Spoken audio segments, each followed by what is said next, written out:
नमस्कार प्यारे विद्यार्थियों, आर्यन कोलवाल यूट्यूब चैनल में आपका स्वागत है। और आज हम कक्षा 10 की प्रश्नावली 14.4 ज्ञात करेंगे, जिसमें सवाल नंबर 1 को हल करेंगे।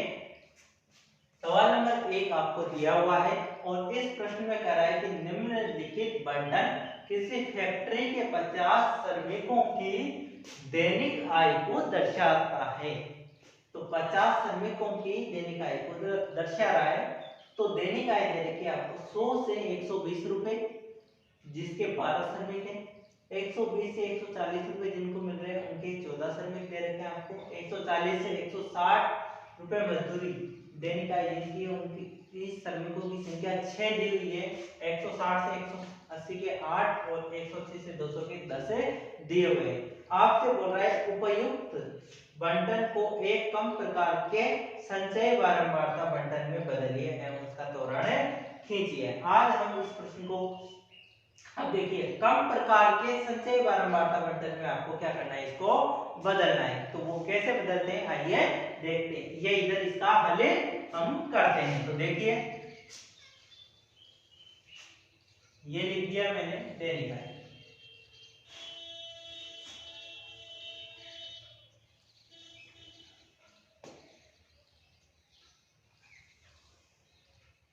ये दैनिक आय दिया हुआ है तो दैनिक आय हमने लिख दिया है यहाँ पे, दैनिक आय। और श्रमिकों की संख्या को संचय बारंबारता बंटन है ना, कम प्रकार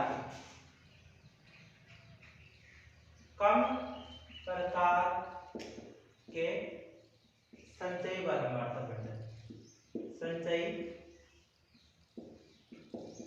बारंबारता, ये आपका इसमें हमने बदल दिया है। देखिए किस प्रकार से बदलेंगे। देखिए, दैनिक आय दे रखी है आपको 100 से 120 रुपए तक और श्रमिकों की संख्या कितनी दी हुई है आपको 12।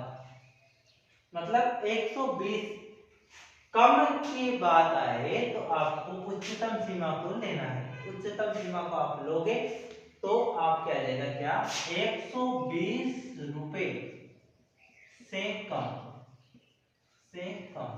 अब देखो 120 रुपए से कम कितने श्रमिक हैं भाई, 12।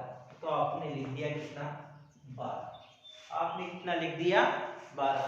अब 120 के बाद में क्या दे रखा है आपको, 140।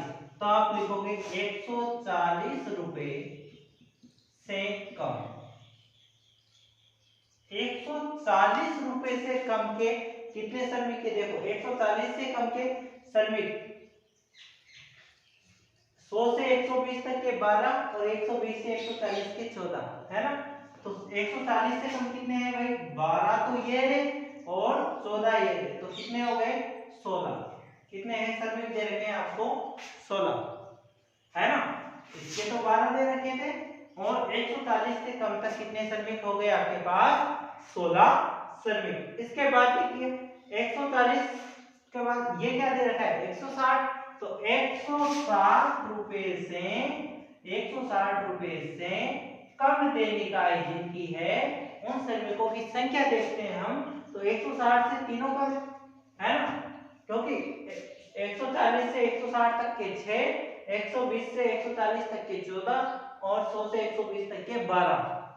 इन तीनों का योग कितना हुआ, 12, 14 और 6 कितना हो गया, 32। कितने श्रमिक हो गए भाई, 32। 160 रुपए से कम मजदूरी कितने को मिल रही है, 32 श्रमिकों को मिल रही है। अब 180 दिया हुआ है तो यहाँ पे लिखा 180 रुपए से कम। अब देखिए 180 रुपए से कम कितने को मजदूरी मिल रही है, तो 160 से 180 तक 8 और इससे पहले जितने भी हैं वो भी कमी है 180 से, तो उन सबका भी टोटल आ जाएगा। तो इसमें आ जाएगा 12 प्लस 14 प्लस 6 प्लस 8 बराबर कितना हो गया, 40। कितना हो गया, 40। 180 से कम श्रमिकों की संख्या हो गई 40। अब देखिए 180 के बाद में यहाँ पे कितना दिया हुआ है आपको 200, तो 200 रुपए से कम, 200 रुपए से कम। अब 200 रुपए से कम दैनिक आय कितने जनों की है, इसका मतलब 200 रुपए से कम सारे ही, सबका टोटल कर लेंगे हम।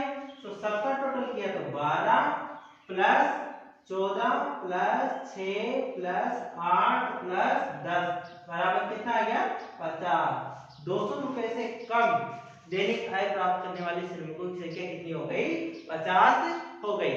अब आइए हम इसका त्वरण वक्र खींचते हैं। देखिए इसका त्वरण वक्र हम बना रहे हैं। त्वरण वक्र बनाते हैं हम, तो जैसे ये इसका त्वरण वक्र हमें खींचते हैं, इस तरीके से हमने ले लिया, ये हमारा x हो गया और ये हमारा क्या हो गया y हो गया, ये x डैश और ये y डैश हो गया आपका। अब इसमें एक तरफ तो लेना है आपको, क्या एक तरफ तो ले लोगे आप दैनिक आय, क्या लेना है हमें दैनिक आय। अब दैनिक आय से कम, दैनिक आय की से कम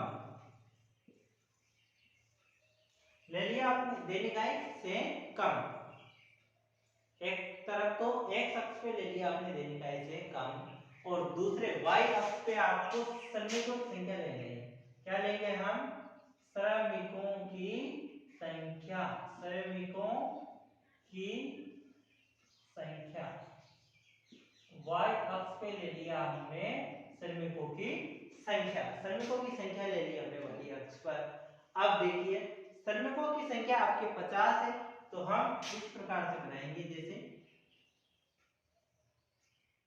5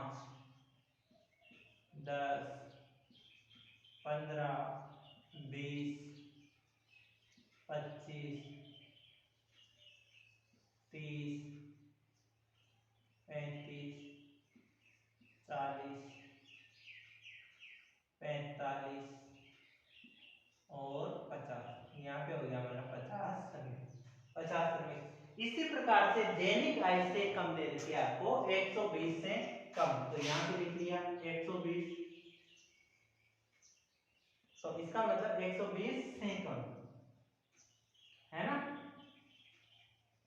फिर है 140, यहाँ पे ले लिया 140, फिर 160, ये 160 लिख लिया, फिर 180 और फिर लास्ट में 200 हमारा हो जाएगा। अब देखिए 120 तक कितने श्रमिक दे रखे हैं आपको 12, तो त्वरण वक्र खींचेंगे तो 120 ये रहा, x अक्ष पे 120 और y अक्ष पे कितना है हमारा 12, तो 12 कहां से आएगा, यहाँ पे आएगा, तो दोनों के जस्ट जो दोनों का कटिंग पॉइंट है, इंटरसेक्ट पॉइंट है ना, वहां पे देखिए यहाँ पे एक बिंदु हो गया, यहाँ पर एक बिंदु हो जाएगा, है ना।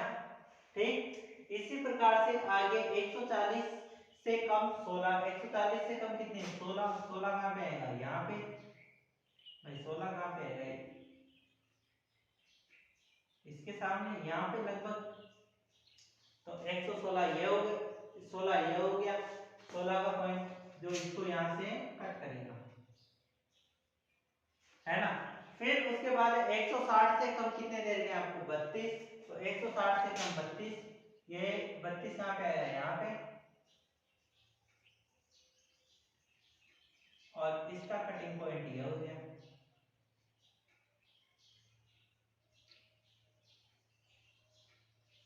है ना। 180 से कम कितने 40, तो 180 से कम कितने 40, और इसका कटिंग पॉइंट कहाँ पे आएगा यहाँ पे।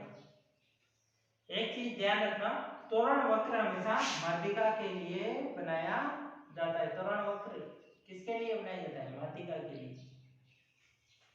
है ना। और 200 से कम कितने दे रखे हैं आपको 50, तो इनका इंटरसेक्ट पॉइंट जो भी है जो यहाँ पे है आ जाएगा, लगभग यहाँ से का आएगा। फिर इनको क्या करना है आपस में हमको मिला देना है, इस प्रकार से आपको क्या करना है, स्केल की सहायता से इनको क्या करना है, मिला देना है। इसे नाम दे देंगे ए, इसे दे देंगे बी, इसे दे देंगे सी, इसे दे देंगे डी और इसे दे देंगे ई।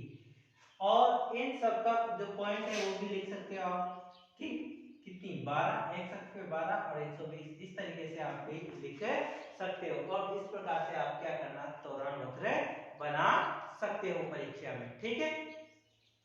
वीडियो अच्छा लगे तो लाइक करना, शेयर करना, कमेंट करना, चैनल को सब्सक्राइब करना। धन्यवाद।